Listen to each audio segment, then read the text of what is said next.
trio on the face of the earth. We got YTDarius, previously known as YTDarius, and we got Philly.500. No need for introduction there. He's just one of the best Eagles content creators. They both are, honestly, but he grew with flying colors. And we are here to talk about the one and only Carson Wentz and the Philadelphia Eagles. The title of this podcast is this the most important game of Carson Wentz's career this Sunday against the New England Patriots, an AFC team, I might mind you, that we play once every 4 years? Gentlemen, how we doing, and what do you guys think? Yo, everybody, how you doing? YTDarius, what is up? Good to see you guys again. I'm doing great. I think this is going to be an interesting topic because I'm not sure what everybody else is going to say. Me personally, I don't think it's the biggest game of his career, but we'll get into that. Okay. Yeah, thanks for having me back on. How did everybody bye week go, man? It was honestly, I'm not going to lie, as much throughout my years as a fan, like I dreaded bye weeks. I'm like, season's here. Like I need more Eagles, but I really, really needed a rest from the birds. Just the way how this season has gone, just the roller coaster ride that we've been through, and it's just been like the inconsistency. We're at a high right now. We're on a 2-game winning streak. I really needed to take a step back. So this was actually a much needed bye week. But yep, we're back. We're ready to get going. New England Patriots. We'll see what can Carson Wentz go ahead and do. I'm ready to go ahead and talk about this. Yeah, I'm actually going to start this one off because you guys know my thoughts and opinions about Carson Wentz. Carson Wentz, all right. So he's got to play near flawlessly. He's got to play like he's the best quarterback of all time on Sunday. Because let's face it, I mean, we have Philly.500 with the opinion that the wide receivers stink and he has no talent, and he's going to blame the wide receivers no matter what, even if Carson Wentz has one of the worst games of his career. And we got Darius that agrees with me on a lot of things when it comes to Carson Wentz. So this is going to be a fun stream. I want to see what you guys think and what will happen this upcoming Sunday. Now, basically, I'm going to get right into it. I don't think we stand a chance in this game. I think that the New England Patriots are going to absolutely destroy us. And, it's funny because my buddy might have a free ticket for me. I know I'm supposed to do a stream with Darius. Hopefully I actually stay home for that one because I'd rather do the stream. Go. I'm going to be in LA. I forgot to hit you back up. I'm going to be in LA that day. Oh, you'll be in LA? All right, so I'll do a stream by myself. But either way, I'm supposed to do a stream that day. But if I get offered a free ticket, I'm going to actually ask the crowd if I should go for free or I should stay at home and do a stream because I really don't want to go to that game. Like, I really don't. I think we're going to get boat race smacked, and it's not going to be pretty. It's not, because we're going up against one of the best teams in the league. Carson Wentz, he became a pocket passer, which he's not, and it's just going to be the same old, same old. We're not going to move the ball because we're facing one of the best defenses in the league, and it's just going to be a shit show. So why the hell would I want to go to this game? Philly.500, start with you. I think the Eagles are going to win. Why? I just got this weird. I've had this weird feeling about this game. I think the problem game is the Seattle game. Yeah. I think this game. I think basically the Patriots don't have a tremendous offense. They're not going to score a ton of points. They're going to keep you in the game. So if you could keep it close in the fourth quarter, I like the Eagles' chances. Plus, I think the Eagles' ability to run the ball and the Patriots' lack of being great against the run really helps the Eagles. So I think that you don't have to have the greatest wide receivers this game. You don't have to throw for a ton of yards. I think this is one of those games like the Buffalo game, like the Chicago game, where you're playing great defenses, okay offense. And, I mean, Brady definitely is a step up in quarterback play, but I don't know how many weapons he has. I don't think they're dynamic offensively. And I think that the Eagles will be in this to the end, and that's why I like the chances in this game. Okay, Darius. So, if Patriots never lost to Baltimore, I would be a little bit more confident. It's just hard for me to really bank on Bill, Brady, that defense to lose, to get embarrassed on national television Sunday night. Was it Sunday Night Football, right? Yes. Yeah. Yeah, in Dallas. Sunday Night Football, national television. Everybody's talking about, now the Ravens are the hottest team in the AFC.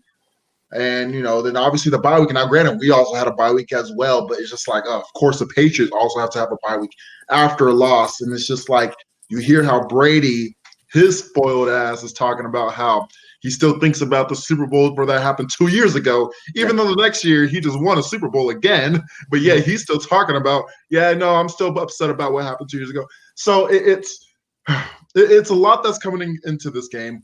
You hear about the Alshon news now because Alshon Jeffrey might not even play now. We might not even have Alshon out there. Surprise! And it's one of those cases where it's just like, oh boy, I'm not sure if we're going to be having this team coming in just ready to go and just like, now we have to go ahead and take care of this team. Look, we lost one with Sam Bradford at home, and we just lost to him with the backup Nick Foles in the Super Bowl. Enough messing around with the Eagles. And so I don't want to say that, we're walking into a buzzsaw, because something about the Eagles and with Doug Peterson there, with this current Eagles regime, I noticed that this team always will be willing to put up a fight. And it should not be too often that I think our blowout loss already took place against Dallas. Like that's really it. We tend to suffer one blowout loss a year, a season. Yeah. 2016 was Bengals. The 2017 was Seattle. We only lost by 2 touchdowns, but because that was our best team ever, we still got manhandled that game. Last year was the Saints, and I think this year was a Dallas game. So I think just because of that, we could really go ahead and be in this game, but it's an uphill battle, man. It's really an uphill battle. Yeah, it is 100%. And there's actually some ruckus going on in the comment section that's actually kind of pissing me off. Angry Bird says, you wear an Eagles hat, but you act like a Dallas fan or something. Let me tell you something, Angry Birds. All right. I went all the way to Dallas to watch us get our asses kicked and have a game end in the first 3 minutes. Do you think I was happy just sitting there and watching that play go on? Carson Wentz didn't even score in garbage time. That's how horrible of a game that was. All right. So when people tell me during the week to stop being negative, and they tell me that, oh, we have a chance, why am I even tuning into your channel because you're being so negative and I shouldn't even be watching? I'm telling you what you need to hear, not what you necessarily want to hear. All right. This New England Patriots team is 8-1. All right. They were undefeated before they faced probably the MVP of the NFL right now. All right. Is Carson Wentz the MVP of the NFL like Lamar Jackson is? No, he's not. All right. So I want to see what you guys think and what your honest opinions are about how this team is going to put up a fight against this New England Patriots team, because on paper, I don't see it. Now, it is any given Sunday. It is Atlanta versus the Saints. Atlanta won last week. All right. You had, Green Bay won, obviously. You had Miami beat the Colts with Brian Hoyer as the backup. All right. But still, the Colts should have won. It's any given Sunday. I understand that. But not in the circumstance that the Patriots are facing against the Philadelphia Eagles. They lost the Super Bowl to us. They're coming off a horrible loss. They're coming off a bye week. Tom Brady never lost in Philadelphia before. We have one of the most lackluster offenses on paper in the NFL. We have one of the worst secondaries in the NFL. We have one of the worst pass rushes in the NFL right now. We have one of the worst coaching staffs in the NFL right now. We have a quarterback that isn't playing like himself and playing as a pocket passer, which he is not. So, again, tell me how we're going to beat the New England Patriots this Sunday, because I just don't see it. I actually am going to give you a score right now. 31-13, Pats, will not be close. What do you guys think? I disagree. Okay. All right.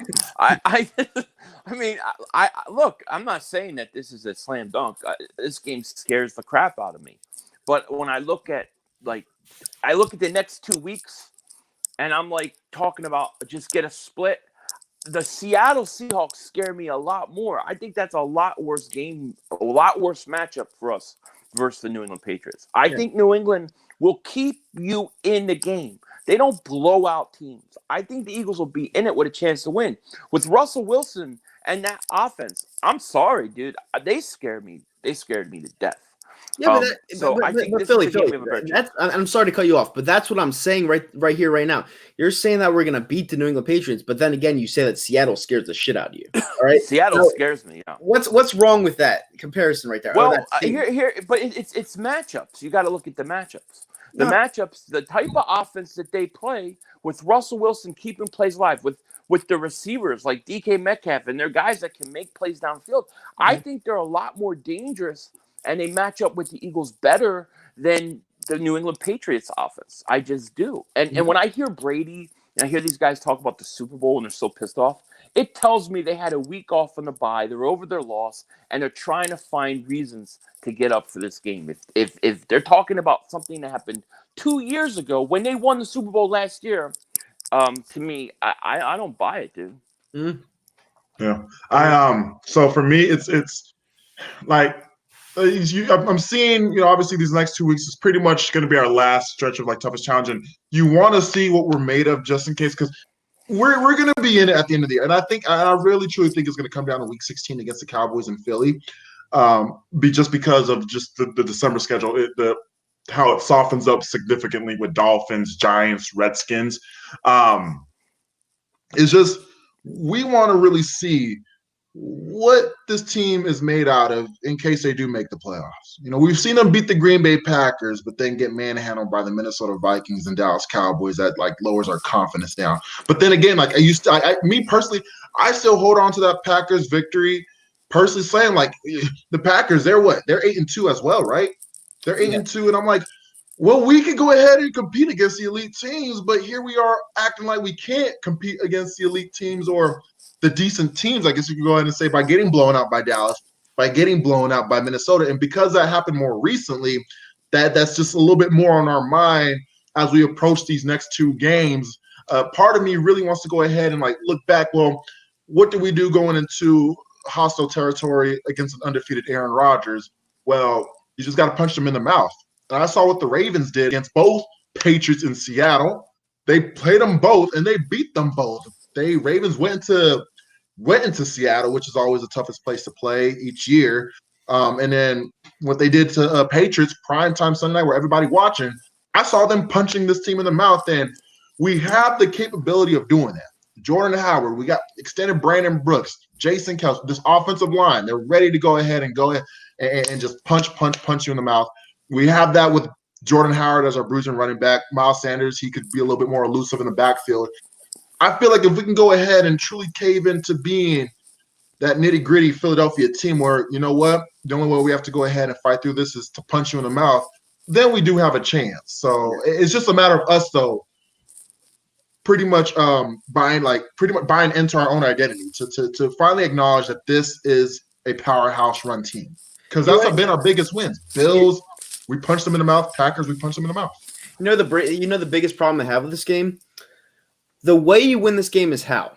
It's very simple. Run the ball. No. Keep Brady off the field. Yeah, there you go. Well, how do you do that? You got to run the ball. Keep Brady off the field. Yeah, it's hand in hand. No, you're right. You're right, too. Keep Brady off the field. Run the ball. Control the clock. This is the problem. We shy away from the running game because Doug likes to have Carson Wentz throw the ball 40 to 50 times a game, even when his receivers are dropping everything thrown their way. So when you have a coach calling play calls like that, how do you expect to beat a team like the Patriots and run the clock? If Brady's on the field, he's going to slice and dice us. That's the problem I see. And I just don't know. I don't know. He's done it. He's done it in the past this season. I mean, the Green Bay game was a perfect example. The Buffalo game was a perfect example. Even the Chicago was. If he sticks to it, we'll be fine. I'm very curious to see what adjustments they have made after going back through the bye week and looking back at the season and seeing where they could be better, where they were bad. And I want to see what adjustments they make. And to me, with the crappy receivers that we have, no Alshon Jeffrey playing, I mean, I'm sorry, but I'm going to run the ball a lot. I'm going to run the ball a hell of a lot, especially since New England has a problem. I think New England's giving up 4.2 yards per average a game. Yeah. That's a lot of yards. You got to run the ball, man. Yeah. You got to run the ball with Howard and Miles Sanders. Use those tight ends. Keep Brady off the clock, and I think you'll be all right. Yeah, absolutely. And I guess because we're eventually going to go ahead and start talking about Carson Wentz. I really want to go ahead and just mention what he needs to do in this game. So going back to again our biggest wins: Green Bay, Buffalo, Chicago.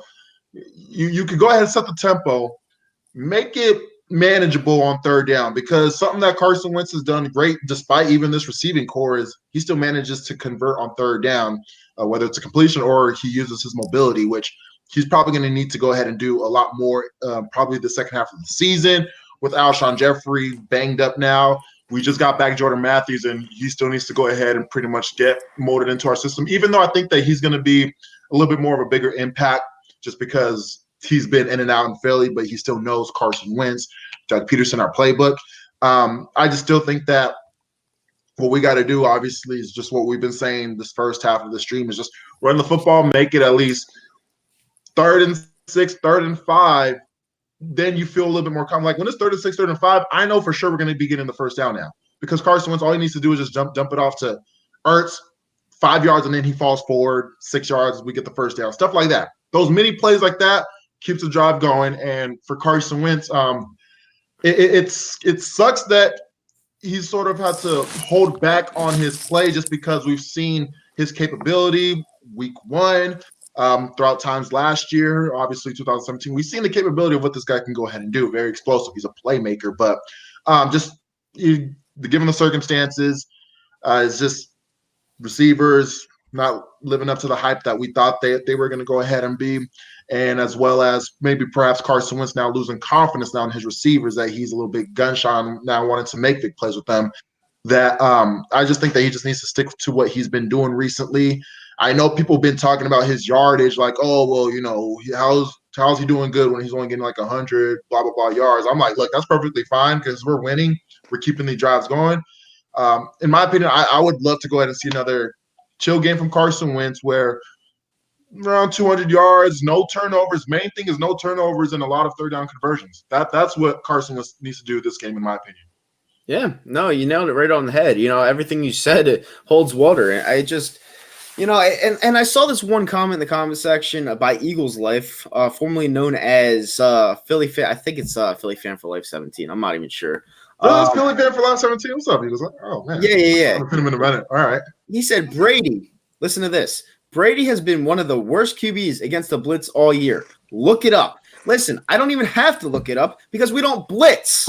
So what does it matter? You think Short puts it up this second half? Week.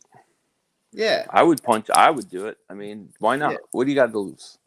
Yeah, and he also said Jay Jaw will break out this game. I'm like, I hope so. Well, that's like, look, I would love to see Ortega-Whiteside break out. I think he deserves a chance. I would move him all around. I'd give him a shot in the slot. I'd give him a shot on the outside. I would give him a shot. I think it can't hurt. I mean, somebody's got to do something. You got nothing. I've never seen such a trash group of receivers in my life, and I don't think they're as trash as you're saying they are. I don't think they're horrendous. I really don't. I don't. They're the worst Eagles group of receivers I've ever seen. Look what the Dolphins have. Okay. How I would about rather this? have. Oh my God, Devontae Parker. I'd take him. Hold on. Okay, and that's because Alshon's hurt. Alshon's not healthy. Yeah, that's my argument. He's 50% all year. But okay. So here's the thing, though, because I'm honestly with you with the receiving core. I prefer to get faster guys or more craftier guys like Emmanuel Sanders, Edelman type, where they might not burn you, but they're just so shifty that they get separation. But at the same time, though, we've seen another franchise quarterback work with Todd Pinkston, work with James Thrash, those kind of guys. Chad Lewis as tight end, and he succeeded. They were not better. I would not say better. They were not better. Hold on. James Thrash this is gonna get could catch game-winning touchdowns. Todd Pinkston could go deep. Alligator. Who catches game-winning touchdowns and who could go deep? Nelson Aguilar can't. Anybody could.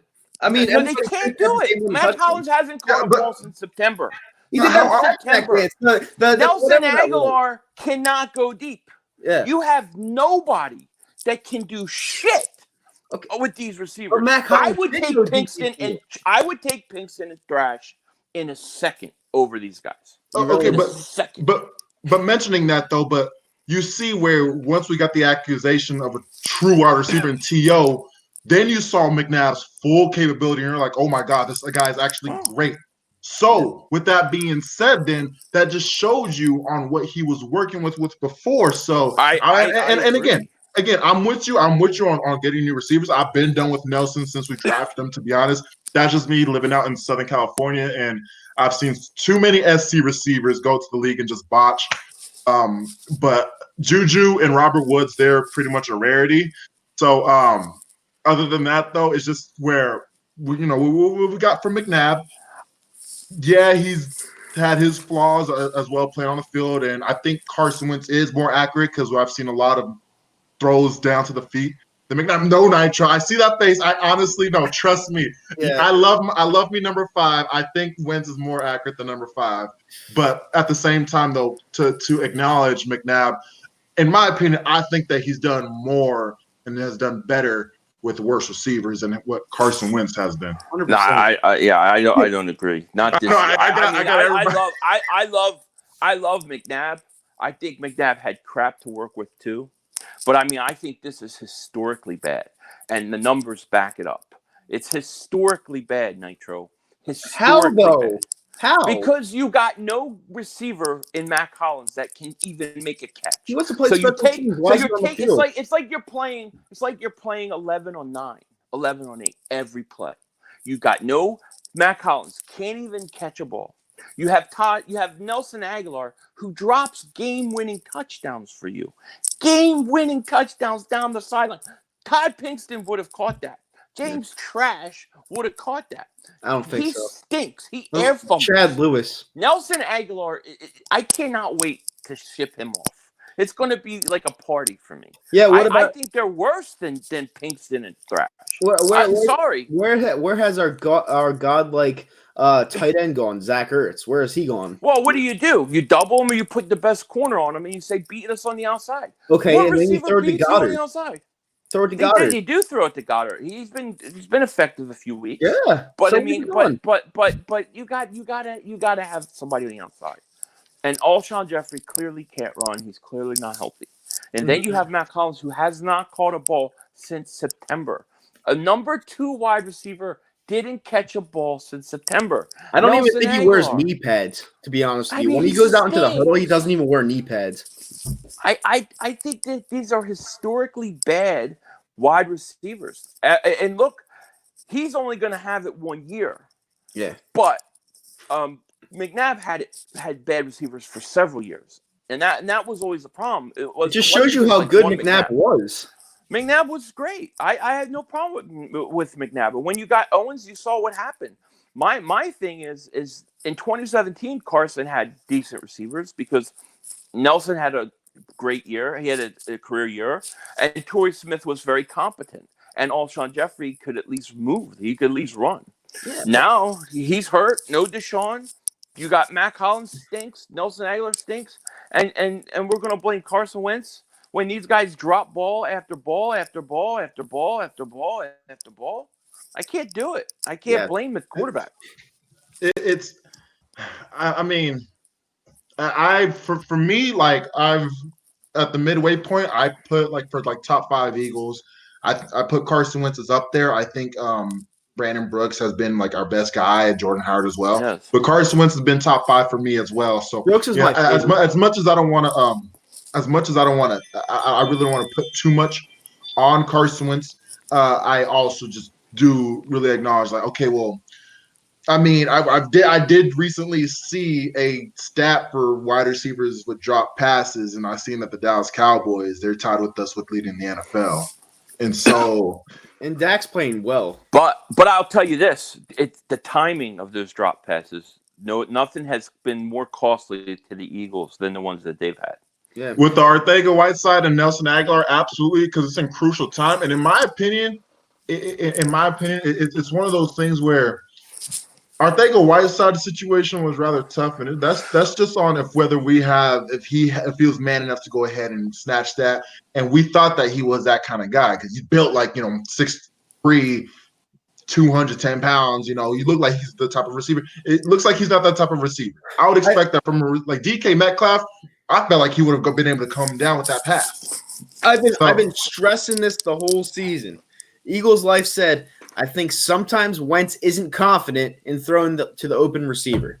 I've been stressing this the whole season because he sees who the receiver is, and he doesn't want the receiver to drop the ball because he doesn't think he can catch it, so he tries to force feed it to someone else. He's been doing it the whole year. Yeah, but you act like these guys are open all the time. You see that there are plays where they're wide open. 90% of these guys' catches they get caught. They catch the ball. They get tackled right away. They're never even open. Yeah, like Zach Ertz. No yak Zach. I mean, same with Alshon, same with Nelson. These guys never catch in space and run. They're always covered because they can't get separation. Mm-hmm. They stink. Mm-hmm. I mean, it's just that the Eagles need to revamp the whole offense next year. So you got to I mean, vertical receivers. So with this, then I mean, if we are trying to make this like a passing offense, which is why our offense is still rather at a stale. Like I thought Chicago was a great time for us to go ahead and let's open things up, and the fact that we hit that wall in the middle of the game, I take any win I can in the NFL, but I was still sour. I had a sour taste in my mouth towards the end of the game, and I'm like, no, it's still not there. It's still not what we want to go ahead and see, like what we saw week 1 or. Excuse me, what we saw against Green Bay, even though Green Bay was rather different just because it was just completely running game taken over and Carson Wentz it's been what we've been seeing more recently with running game, Carson Wentz converting on third down, making key passes. But in a way, our offense was designed for week 1, which is explosive, playmaking offense, where we see the full potential of everybody with Deshaun stretching the field, Alshon grabbing, his 7 to 10 yard receptions every now and then, and dump it off to Nelson and have him running up the field. So that I felt like that week 1 offense, it was the offense that we designed for, and it gets me more frustrated with the coaching staff that we were so oblivious to. Okay, well, Deshaun Jackson's going to be here the whole season, when it's just been shown that he just hasn't for a long time, that he hasn't been able to be healthy, and knowing that. Is such a drastic change from not having that guy out there. But you still have 2 quality tight ends. You have a great dump-off running back in Miles Sanders, a great dump-off running back. So that's 3 solid options. Okay option in Alshon Jeffrey. At this point, he's just an okay option, but then that's just it. But my thing is this. How were the coaches not able to go ahead and adjust to that drastic change of not having Deshaun? Were we really, really banking on just having Deshaun out there all 16 games? Were we really doing that? Yeah, they were. I think we were. Yeah. I think they were. I mean, they had no insurance policy, dude. They had no insurance policy for if he got hurt. And here's the thing. Carson deserves some blame. He has had bad. Oh my God! The Dallas game, he was horrible. He was bad in the first half of the Atlanta game. Hallelujah. He's not perfect by all means. I'm not saying he's perfect. He makes his mistakes. I do think at times he doesn't trust receivers. I think that's fair criticism. But I also think that the receivers are really bad, and I also think that the coaching staff deserves some slack for it. Think of this. Last week 2 weeks ago we're playing Chicago.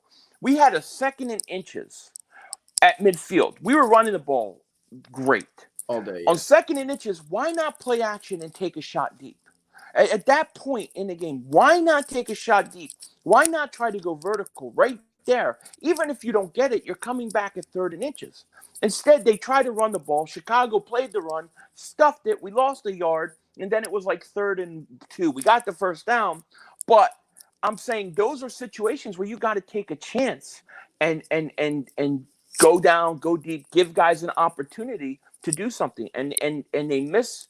They don't capitalize on situations like that enough. Right, and the reason why they didn't go with your play action call like you wanted them to do is because, for what you said earlier, they don't have any burners on the outside. So why would they throw the ball and try to create something deep when there's no shot of that happening? Well, you got to hope, but you got to hope that you're keeping the defense is biting on the play action, and somebody gets open because they overcommit. Because of the down and distance, you're basically taking advantage of that. Right. And they didn't even try. Right. Now, as Darius tries to figure out his camera and shit like that, there he is. He's back. My camera issues is spazzing out right now, so you guys are just gonna hear my voice. No, it's fine. Don't worry about it. But yeah, with that being said, we were just talking about the play action pass and that Philly.500 wanted them to run it to break open the game. But I was telling them, if you don't have a burner on the outside, how are you going to do that? Because it's going to fail miserably. So why not run the ball? Just saw Odell Beckham Jr. just go deep right now, catching a touchdown pass against the Steelers. Oh yeah, but that's part of it right there. I mean, nope, the play action pass. You got to play down in distance, dude. It's man, it's. Well, here's the thing, though. We've seen Jordan Matthews. He has he could get some separation. We saw in the playoff game where he was able to go ahead and burn the secondary for his touchdown against the Tennessee Titans last year. Carson Wentz, that 50-yard bomb was Jordan Matthews. So maybe that's something we can go ahead and create with him. And I mean, Nelson Aguilar, I think he has one of the worst tracking of any deep balls in the air. Like when it comes to throwing to Nelson Aguilar deep, it's weird because we've seen his big plays like against Arizona a couple years ago or against the Texans last year, those huge touchdowns from Nelson Aguilar. But just recently, he just can't seem to adjust to the ball when it's thrown deep, especially when it's a contested throw. So I think you can go ahead and still utilize Nelson Aguilar's quickness, Nelson Aguilar's speed, but try aiming for Jordan Matthews deep. And even go back to I don't know if you guys remember this, but the 2016 Redskins game, when we were at the Redskins, Carson Wentz threw a deep ball to Jordan Matthews as well. So he seems to have some sort of little connection on that deep pass. So I think you can go ahead and do that play action, keep it deep, and try to see what Jordan Matthews can go ahead and do with it. Well, I mean, Jordan Matthews was Carson's first receiving touchdown of all time. So, I mean, they obviously have that chemistry. That's why they brought him back. But was he the best option? No.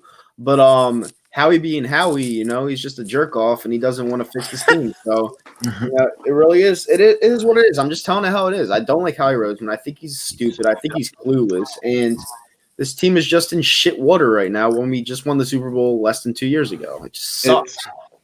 It's the loyalty phase. We love everybody that helped us win that ring, and I've realized that, oh my God, we're stuck with Deshaun and Alshon through 2020. Through next year, we're going to be having those guys another year older, more injuries under their baggage. They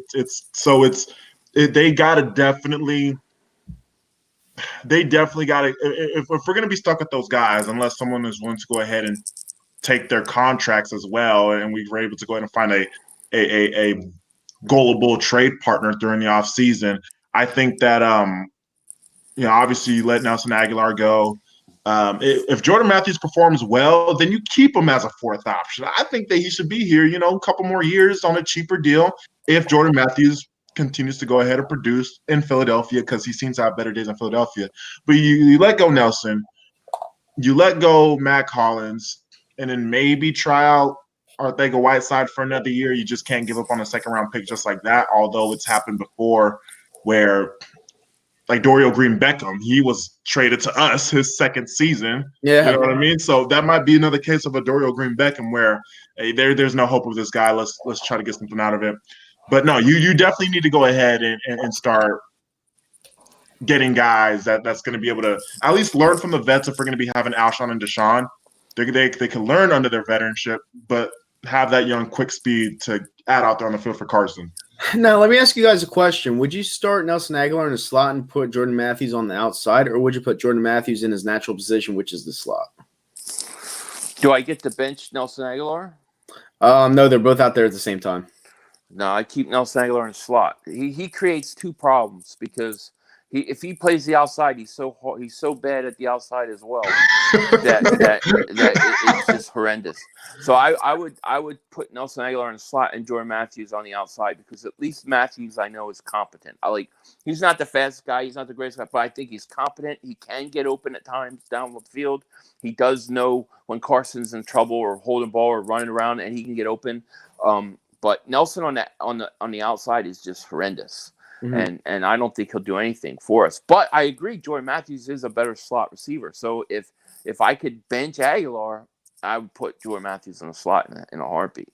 Yeah, but who would you bench Nelson Aguilar for? I don't care. You really hate Nitro Freak. Oh, you'd put me in there? I'd put you in over him. Anybody. Yeah, probably at this stage of my life, I'd probably run like a 7-1. So, well, who cares? Yeah, he runs. He can't see the ball. Yeah. I know. I'm serious. Like, give if Alshon plays, give Arcega-Whiteside a chance in a slot. No, let him try on the other outside. Yeah, but Give you these know what? guys You a have to chance. you have to Move them think around. why the coaching staff doesn't trust him and doesn't want to play him. It's like, is he fucking up in practice? Like, is he in his own head? Does he just suck? Like, is he a minor leaguer? Is he an AFL I know. I have no idea. Yeah. It worries the crap out of me because every week I watch DK Metcalf and these other guys go out there and perform. And I'm Hey. thinking, why is our second round pick wide receiver not playing at all? And it bothers the crap out of me. But at this point, having only brought in Jordan Matthews, I feel like we gotta start giving guys a shot. Whether it's Greg Ward Jr., I don't care. But give somebody a chance to do Greg something. Ward. Give him a Yeah. chance. I'm serious. You Can't know hurt. what? You know what was a tough pill to swallow was, and again, I love me some Jordan Matthews, but there was also another guy out there on the waivers that we could have claimed, and I saw him making a couple plays Monday Night Football, which was Josh Gordon. Yep. Looks like he still had some, Josh Gordon in him. And I look at that, and I'm seeing him out there making some plays Monday night, and I'm like, really? Really? Like, knowing our situation, knowing our weakest link, we're like, okay, yeah, we're good off of him. Like, what do you think that? And trust me, I see that the Browns release Antonio Callaway, and I'm gonna be on. You're gonna see me the next couple of days. I'm gonna be claiming for Antonio Callaway because he's already faster than anybody that we got on our receiving core. I'm gonna be claiming for him, but I'm pretty sure they're not gonna want. They're gonna pass up on him as well. Why do you think that they just don't want to take a chance on those guys, knowing that the weakest link are our receivers, and we're going to be continuing to throw these receivers out there? I don't think they like speed. Because I'm sorry, it's very simple why we're not taking any of these guys in. They're all assholes, and the Eagles don't like to bring in assholes. They like to have a good culture. All right, Antonio Brown, asshole. Josh Gordon, druggy asshole. Callaway, asshole. They're all assholes. That's why I don't care if they are. I'd rather have them on the team. I'd rather have the assholes. Yeah. I mean, and the thing about too is like, well, the Patriots, they are known to bringing in some head cases, and trust me, if those allegations, which were mysteriously dropped when Antonio Brown was released, they were willing to go ahead and put up with Antonio Brown's circus chaoticness. They're like, no, dude, you go out there, you play football, you're going to understand our culture here. They will learn to adjust, and that's what we got to go ahead and create. We have to create a culture that just wants to win, and that's honestly it. We're not going to cater to you. We're not going to coddle to you unless if you're the franchise quarterback. Like pretty much what the Patriots have done, which is why they've won so many Super Bowls in such a short amount of time. It is literally insane. It's just from that culture that they have created, that they bring in a bunch of Randy Moss out of all people, who himself has a character as well. And they brought him in and he became the best ever as well. It's like, well, we see an example of a winning team. Like, in my opinion, it's like every team should copy the most successful team in NFL history. Right. You just take a look at that team, what they do, bring in those guys that are willing to play with their Hall of Fame quarterback. And I'm going to hold off on Carson Wentz when it comes to Hall of Fame, but he has potential to be great, to be an elite quarterback. So you want to match him up with that because you know that that's going to go ahead and win you a lot of games. Why do we just and it frustrates me because, again, I see Josh Gordon making plays on Monday night, and I was like, well, that was a guy we decided to pass up. And I love Jordan Matthews. God bless him. Great guy to have in Philadelphia. But I think we'll all agree that we'd rather have Josh Gordon than Jordan Matthews. Yeah. Well, I got to look into this because someone in the comment section said that someone's getting suspended 10 games, and his suspension. Antonio Callaway's getting suspended. Apparently, he's facing a 10-game suspension. And a part of mine. But yeah, there goes that. You could bring him in and let him be suspended and keep him on your roster for next year. Yeah, but it doesn't help you this year. I don't know, but he's fast, and to me, I'll take a chance. Yeah, I don't know, but whatever. I mean, we'll see what happens. The Patriots are obviously one of the best teams in the NFL, the best franchise of all time, in my opinion. And gonna be a tough test for sure. Who you guys having as the players of the game, either team, and offense, defense? That's an interesting question. Player of the game? I'm gonna say I'm going to say both running backs. It's going to be dual player of the game, Jordan Howard and Miles Sanders. Okay. I think they're going to run the ball. I think they're going to run the ball well. But I do think I got a weird feeling that look, they could very well lose this. It's not like a super strong feeling, but I think the Eagles are going to win a low-scoring game, like 17-14, something like that. That's the only way they can do it because we're not going to score on offense. So. Yeah. Oh, and that's the thing too. Actually, and it's a message where I feel like we got to go ahead and get out there as well. Do not expect 41-33. And I think and I think that's why I saw earlier where, this is Carson Wentz's biggest game, blah, blah, blah, just because this is coming off of last time we played the Patriots Super Bowl, and, we beat them up in Foxborough. Weren't you at that game as well, Natural Freak, right? Yeah. With the Buffalo win? No, in New England. Yeah, I was there. We were up 35-14 in the third quarter. All the Pats fans were gone. They were like, fuck this. We'll wait until the playoffs, those cocky, spoiled bastards. And Spoiled motherfucker. yeah, they were out of there, and it was like one of the best experiences ever. And Sam fucking Bradford delivered a dime to Riley Cooper on third down. I'll never forget that. So and that's my thing is that, like, it's most likely going to be more of a low scoring, uglier game. These last two games against New England, surprisingly, 41-33. That game against New England in 2015 was 35-28, I believe. I know we're going to anticipate a lot more just because, it's Doug Peterson, it's Carson Wentz, and Brady. I think, honestly, we got to just, as Eagles fans, just speaking out to everybody that's on the chat as well, just don't expect fireworks. If we don't have the offensive firepower, nor do the Patriots do, it's going to be an uglier win, so you got to be patient. And, I mean, honestly, look, even let's say if Carson Wentz comes out and it's going to be, like 2 touchdowns and an interception might be that's something where, okay, you are, I think, in my opinion, you acknowledge more of the Patriots defense being such a great defense than if Carson Wentz chokes up. Now, if Carson Wentz has a similar performance like against the Dallas Cowboys, then all right, then I'm having a problem.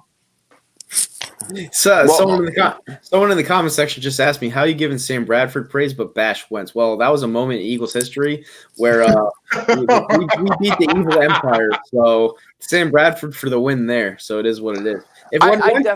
Listen, I'll make you guys a deal. I'll make the chat a deal. I'll make Philly.500 a deal. Okay. If Wentz wins a playoff game, I will be on the train. Okay? Okay. If he wins a playoff game, I will be on the train. Even if he throws 4 interceptions and stinks in the playoff game. Because all he has to do is win. All right? I don't care how it's done. Nick Foles didn't look good in that Atlanta game, and he got it done. No. Okay. Yeah. Yeah. So I think they're going to get to the playoffs. So if he wins a playoff game, I'll be on the train. So let's say it like this. Let's put it like this. These next 2 weeks tough, and what if we don't look like we're capable of competing with these guys, but yet we're still in position to make the playoffs? Is it like a why bother situation, or is it like, let's just still make it and just see what happens? Yeah, still make it and see what happens. Okay. I mean, to me, if you're not going to pick like in the top 10, which at this point don't look like that's going to happen, I'd rather just make the playoffs and take a chance, see what happens, and get in. Yeah. I mean, it's that Cowboys game is gonna. The Cowboys game is it.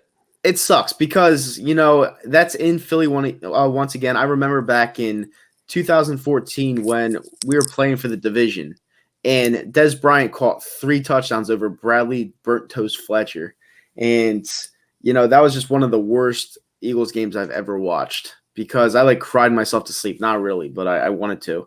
And then we lost to the Redskins the next week. And yeah, it wasn't fun. But that's definitely going to be the game that's going to be everything for us. And if we lose that game again, I don't know. Like, that would be rough. No, you have to win the division to get in. Let's be real. You're going to have to win the division. So, I mean, even if you lost these next 2 games, you're still going to be in it for the division because the Cowboys' schedule is hard down the road. But that Cowboys game, that's your biggest Carson Wentz game right there on the schedule. That's his career game because that's going to be for a playoff spot, in my opinion. But if they can somehow win these games, these next two, or at least split, I mean, they're in a really good position, man. Yeah. They are. If they win the next two, all right, I'll be like, holy hell, we're going to the Super Bowl. And then all of a sudden, they'll lose to the Dolphins. If they win the next two, they have an outside shot at a bye week because they literally go 12-4. Yeah. But I think the Seattle game is just a bad matchup. I like this matchup. Both these games are tough. But that's why they can win take one. this out of Sunday Night Football. Yeah, I know. That's ridiculous. It worked out beautiful for me, though, because I'm headed to Vegas that afternoon now. Because I was going to have to go Monday, but now I'm just going to go after the Eagles game. So, love Vegas. It worked out for me. Love Party Vegas. it up. Yeah. So I was going to say, hold on. As much as we talked about our offense and the receivers and what the running backs needed to do, any hope for Jim Schwartz against this Brady offense? I mean, I know last time Schwartz faced Brady, he allowed 500 yards with our secondary. I mean, do we expect a better Schwartz game plan or – I mean, we allow yardage. I don't think they're as explosive offensively as they were in the Super Bowl. I think there's going to be a lot of short passes, a lot of quick passes, and it's going to be about getting pressure on Brady. The key to this whole game really is going to be, can they get pressure on Brady? If they get pressure on Brady, the Eagles are going to win this game. But it's all about pressure. I feel like the Patriots and Bill Belichick are going to try to slant us to death, and that means getting the ball out quick to the closest wide receiver. And we play so far back. And so far back. We can't listen. We can't cover this slant. I don't think we could within the last 12 years. You know, Eli Manning was a fucking terrible quarterback 2 years ago. Still a terrible quarterback, and he had almost 500 yards against us in that December game because he threw slant after slant after slant. And we can never cover the slant. I know that's what Tom Brady's going to be doing. So it's a tough game to figure out. I feel like we're going to get our asses kicked. But at the same time, you know, I'm an Eagles fan, so I always hope for the best. I do. Yeah, and I mean, that's at the end of the day, that's what we're all going to go ahead and be wanting to root for is for the Philadelphia Eagles to go ahead and win. And obviously as us to go ahead and come on here and give our true opinion and true thoughts. We definitely, you know, do have some certain, you know, look on the other side as well, saying, all right, well, I mean, is this a game we could pull out or not? And I mean, bottom line is this: look, when the schedule came out, and I saw this home game stretch where we played Bears, Patriots, Seattle. I'm not gonna lie, I chalked this week up as a loss, and I was hoping that next week could be finally that week that we can go ahead and get over that Russell Wilson hump. And in my opinion, I feel like I'm still sticking with that. I do think that we probably will fall short, which won't really matter. Which won't really matter in the big picture because it's an AFC non-conference matchup. Mm-hmm. We're at a position now that we can't afford to be losing any more conference matchups. That is just in case that we are tied with Dallas at the end and we have the same division record. And then they look at the conference record where Dallas, right now they have the upper hand in the conference than us. So again, it's the Patriots and we hate the Patriots, but that's just because of, you know, they've been our Super Bowl opponents our last two times. And obviously it's Brady and Bill. But I feel like that next week game against Seattle will be really the game to focus on. That's really the game that I'm keying in on these next 2 weeks. That's a tough one. It's going to be a tough one. We got to get past this one first, though. Absolutely. Yeah. Absolutely. Oh, yeah. Absolutely. Yep. I mean, the Seattle game on paper, that looks like shit right now. Like I'm not even gonna lie, you know. It's just you see a Seattle team against the Ravens, they look like shit at their own home stadium, but then we can never stop Russell Wilson, and that's why I'm digging into this game just a little bit because you can never stop Russell Wilson. We never have linebacker in depth ever. All right, we got rid of Zach Brown, probably our best fucking linebacker, because he talked shit. I mean, I don't know what team does that, but it happened, I guess. And yeah, it's not gonna be good when Russell Wilson is running all over us, throwing dimes on breakdown plays, and that game's gonna suck. Bro, what will trigger me is if Josh Gordon goes off. Because if he goes off, then I'm gonna have He's gonna have 200 yards. Yeah, I'm gonna have a yards. huge problem with Howie. I'm gonna have and I think we all will if we see Josh Gordon ends up making play after play against us, knowing that this guy could have been brought into Philly. So that's why I'm circling that game, because for Howie's sake, Josh Gordon better be limited that game. I'm not gonna lie to you. If Gordon goes off, I'm gonna be pissed. If DK Metcalf goes off, I'm gonna be pissed because I was calling for him, and they just took Arthega-Whiteside over him. And Isn't it a big coincidence that you got DK Metcalf out there, and Russell Wilson's having an MVP season, and they decide to give MVP Russell Wilson, Josh Gordon as well, who looked fantastic, which Russell Wilson looked that much better on Monday Night Football as well, beating the undefeated top 5 defense 49ers. And I'm like, well, look what they're doing with their quarterback. Look what they're providing for their MVP quarterback. Like, and we had a chance at both and guys. Don't forget Jadeveon Clowney. Oh, okay, hold on. I'll tell you this, though. Clowney finally started to make plays, but for the longest time, he really wasn't that much. And I thought that, okay, it was probably good that we missed out on that contract because other than Monday night game, he was really being quiet. But if Clowney does actually come on a surge this second half, then we might be looking at another what-if situation. What about LJ Fort? LJ Fort, yeah, he's gone. He signed an extension with Baltimore, right? Yep. He looked great in preseason too. Everybody liked how he played. Yeah. That just broke my heart. Yeah, if there were a Razzie Award candidate, it would be Howie Roseman. Oh, it really would be. I mean, but then will it go back to our coaching staff if that's the case? Like, will it go back to Jim Schwartz to evaluate LJ Fort and not making him be out there on the field come season or during season as much as we were expecting him to go ahead and be? Like, is that with our scheme or is that with Howie just pulling the plug too quickly? Like, or is it just both? What is that with LJ Fort? Because that is really hell. We need a middle linebacker. We need a linebacker. I didn't like when they cut him to begin with because what I saw of him, he was pretty good. Yeah, I was like, I like this kid out there, And then you had him, and then TJ Edwards. You figure he's up and coming. You had some young linebackers. Let the guys play. But let's put the cherry on top. How about Golden Tate for the Giants? Yeah. One-handed touchdown passes. Well, I will say this: at least we didn't keep Clayton Thorson. That would have been pretty bad right there. And Thorson, but no, Golden Tate. What he's doing with the Giants has been absolutely phenomenal. And I mean, now granted, the Giants still stink, and they're gonna forever stink for a long time. But I wanted Golden Tate. I said get rid of Aguilar and keep Golden Tate and put him in your spot. That's what exactly I did a video on, and they kept Aguilar and let Golden Tate go. Yep. I think I don't know. See, like again, that's loyalty to a fault. They're gonna, they're gonna look at Nelson Aguilar. Well, he did have an okay year in 2018, but he was with us that Super Bowl year. Where they look at Golden Tate, where hey, look, we traded for him mid-season. He was okay, made a great playoff catch against the Bears, but no, that's really it. So we can go ahead and let him go. And it's just like, just take a step back. Just take a step back from being loyal to the players and actually look who is an actual threat.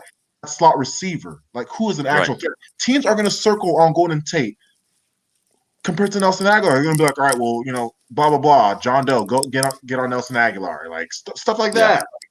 Dude, Howie Roseman probably asked Mike Rowe what he thought about the whole Golden Tate thing, and he was like, I think we should get rid of him because I don't know how to use him. Yeah, he's trying to use him on the outside. He's more of a slot receiver.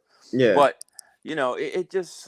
it's very frustrating. Belichick has talked about this before, where he said that one of the reasons that they've been able to come back and win so many Super Bowls is because every time you win, you got to get rid of a certain percentage of your roster because guys are just not going to be hungry, and you have to make sure you kind of flip that around. And I think we've been too loyal to the guys that won it. And it's a cutthroat business. You gotta let some of those guys go because they're satisfied and they've won a Super Bowl and there's nothing left for them. And you got to get rid of them. I can truly honestly say just because we honestly do see a lot of the same guys from 2017. We Fletcher Cox out there, Malcolm Jenkins out there.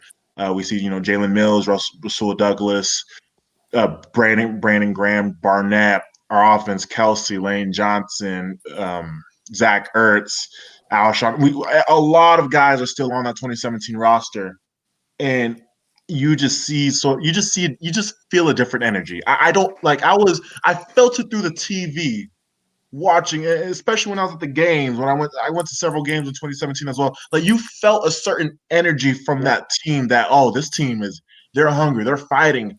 Right now, I feel like I'm watching a team that's just like, okay, we're here, we already won. Okay, like we're just gonna go ahead and just go with it, just because we already did our job. I don't see that team that's hungry anymore. Like it's not as a team. Not as a team. I think there's individual players that are hungry, but as a team, there's some guys that They sold their haven't soul to looked the like devil for that one title. feels like it. Yeah. Like I always said when I was growing up, I was like, I just want to see one before I die. Well, that was the biggest lie I've ever said in my life, because watching this team like not even in contention to win the Super Bowl after just winning one less than 2 years ago is just awful. It's just an awful feeling. It's funny how it's like that was my thought process as well. Like, oh, I'm gonna be satisfied once we win one, and then once we finally win one, a season and a half later, I'm over here like, oh God, look at us, what we got to do. It's how quickly that changes. Yeah. It feels like the Raiders were just going downhill from here. They've got some major revamping to do next offseason. I don't even know if they agree with that. That's the thing that scares me. Like I don't know if they look at the receiving core and go, we got big, slow guys. We need to get faster. We need to become more vertical. I don't even know if they think that, because if you look at the players that they go out and they bring in, none of them fit that fast wide receivers could go long. They're all big, physical, and slow. No, because I don't even know. Because they know since they paid Carson Wentz, if things don't go according to plan, they'll put everything on his shoulders, and they don't have to like take any of the blame because they paid their QB, and it's like, what the hell's going on, Carson? And they're gonna make him take all the blame. Just how it is. Could be. Do you think it's fair that people are, titling this as Carson Wentz's biggest game? Yeah, I don't think it. I think it's unfair. Very fair. They said this during the Buffalo game. They say it during the Chicago game. Every week's his biggest game. To me, this is a AFC game. If you win, your season's not over. It's not do or die. I disagree. I think his biggest game was the game against the Rams, which he got hurt, because that was to clinch a division. It was for something. I think that the biggest game down the road is going to be that Dallas game. But I don't think this is the biggest game of his career. I don't. I mean, it's an AFC game. To me, it's not. Yeah, but you're facing the best team in the league and Tom Brady in a revenge game. But it's not do or die. If you lose, you're still in the middle of this thing. You know what I mean? You're what? At most, if Dallas wins, you're one game out. You're still in the middle. I mean, it's just not the biggest game. It's not the end-all, be-all games. I don't think it will. Now, the next week's game will be even bigger game if they lose, but I don't think it is. I think it's just another game, a big game, and it's not the biggest game of his career. Right. All right. You're gonna say something, Darius? Yeah, I was. I think because Dallas, they're keeping us in the picture, and it's funny how their fans got really confident after 3-0 after the whole 37-10 debacle. They just tend to go ahead and just can't keep us away. And if it's going to come down to Week 16, in my opinion, that'll be the biggest game of Carson's career, just because one, that's going to be that's pretty much playoff implication. Two, he still has yet to play in the playoffs, so you're looking at, well, if he doesn't win, that's going to be 4 years without seeing Carson Wentz in the postseason. I think that if it's going to come down to Week 16, that's going to be probably his biggest game of his career. I agree with that. All right, and looking down the road, if we were to beat the Pats or the Seahawks and we just won out, do you think we win that game against the Dallas Cowboys? Yeah. Yeah? And I'm going to say, because of the way we lost the last game is going to help us. Okay. It's going to come back to help us. If it was a close game or we would have won that early game, I would not like our chances. But because we've been swept and then we got blown out, I think this team will be up for that game. Okay. What about you, Barry?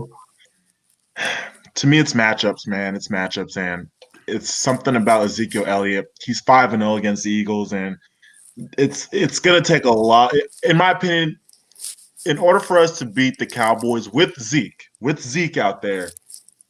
I feel like the ball is gonna have to go ahead and bounce our way. We're gonna have to get some favorable calls, which is gonna be obviously something to way. It's too much of a reach to ask when you're playing against the Cowboys to ask for favorable calls, but you're gonna have to get some lucky bounces that game in order to beat the Cowboys, in my opinion, with Zeke. Just because I've been watching these, like I'm going back and I'm like, why can't we just? What's the problem? We get swept by these guys, and when they're at full throttle with Zeke, it's just like we just cannot stop their offense. And I think it's just scheme. I think it's just strategy. And I don't know if Jim Schwartz doesn't know how to stop Zeke. I really don't. And so that's the only way I feel like we'll be able to beat the Cowboys is if we get some, lucky bounces. All right, you heard it. All right, so we're at our 1 o'clock hour. I do have to report some breaking news, though. As reported by Grant in the comment section, I actually looked it up. Carmelo Anthony is back in the NBA. He has signed with the Portland Trailblazers and not the Philadelphia 76ers. The Philadelphia 76ers need a shooter desperately, and we still don't have a shooter. Because the Obama stinks. All right. But with that being said, I'm getting out of here. If you like the stream, smash that thumbs up button, subscribe to the channel, subscribe to these two guys, Philly.500, YTDarius. We're gonna be on every single week. And after football season, who knows? Maybe we'll come up with something non-football related. Who knows? We'll be here every single week. Thank you guys. If Sixers continue to piss us off, there's a reason for us to go ahead and come on here. Oh, dude, I do play-by-play every single week. This team is so lazy. Yeah. They're so lazy. Yeah. They need shooters, dude. Yeah.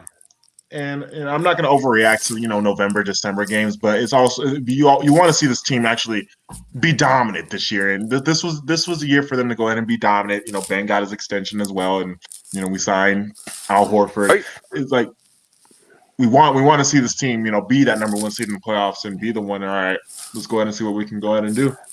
Are you guys getting sick of this back-to-back? Embiid doesn't play back-to-backs. Yes. I'm tired of this. I mean, how long is this going to go on for? You got to pile up wins. You need a 1 or 2 seed in the playoffs. I'm sick and tired of it because it's like every back-to-back he sits out. It's apparently about load management, and he doesn't eat the right stuff. So I mean, well, feed him something good, man. Shit. Yeah. I mean, let Darius go train him. Yeah. Get his ass in the gear. Get him shopping. He can't at come Whole over to my house Foods. because he'll gain 40 pounds with me real quick. He'll be pounding eggnog. Yeah. All right, guys. So you know what? Till next stream. Night 500 YTDarius. And we will be back at you next Thursday or Wednesday. See you guys later. Go Bird.